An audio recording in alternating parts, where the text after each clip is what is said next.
3 days before the wedding, his parents slid a thick stack of papers across the table. Gold embossed, heavy, cold. The sound it made when it landed on the marble told me everything. They didn't see me as family, just a threat to their fortune. His mother smiled without warmth. His father didn't bother hiding his amusement. They thought they were being smart, guarding their wealth and their spotless name.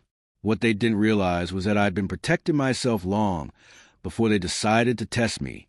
I met Daniel 4 years ago at a charity gala, the kind of event where everyone pretends to care about causes they can't even pronounce. He was charming, smooth, and magnetic in that careless way that comes from never having to worry about anything. I fell for him quickly, believing every word when he said he didn't care about money, that he wanted something real. For a while it felt true. We traveled to places I'd only dreamed of, cooked together late at night, danced barefoot on cold marble floors.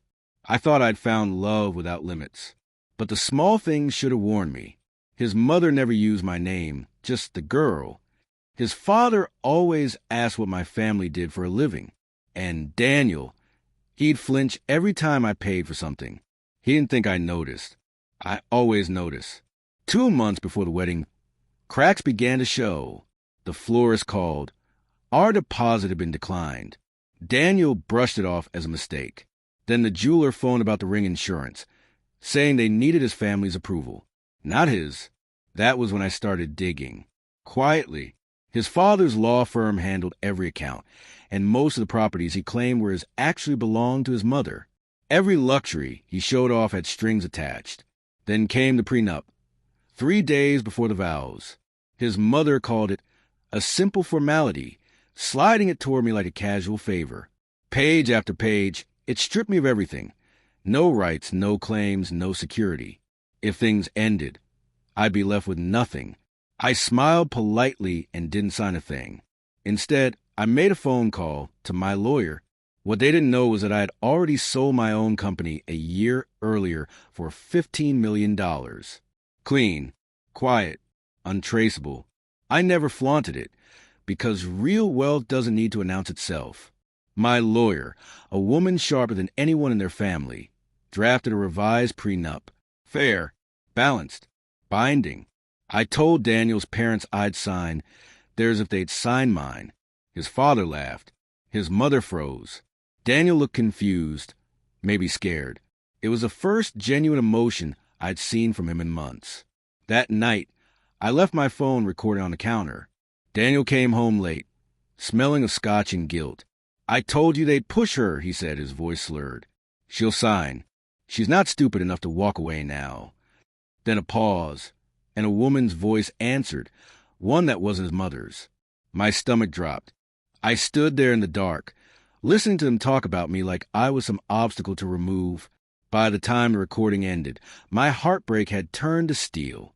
The next morning, I sent the audio to their family lawyer and to a journalist who'd been desperate for dirt on their perfect little dynasty. By noon, I had leverage. By evening, I had choices. When they called, panicked, asking to meet, I agreed. The meeting was at their estate. The same marble table, the same polished lies. Only this time, I didn't sit down. I placed a USB drive in front of them. I came here to sign a prenup, I said. But first, you should hear what your son's been signing up for. I pressed play. His voice filled the room. Every deceitful word. Every plan to use me. His mother went pale. His father turned silent, and Daniel tried to speak. I didn't let him. You want to protect your fortune? I said, congratulations. I'm not touching a cent of it. Then I slid my revised contract across the table. It clearly stated the wedding was canceled, and every expense I covered, house, ring, arrangements, was legally mine. Every payment, every document verified. My lawyer handled the rest with calm precision. They had no room to fight. 2 days later, the headlines hit. Heiress walks away from millionaire son after exposing family scheme. Their polished image shattered overnight. And me?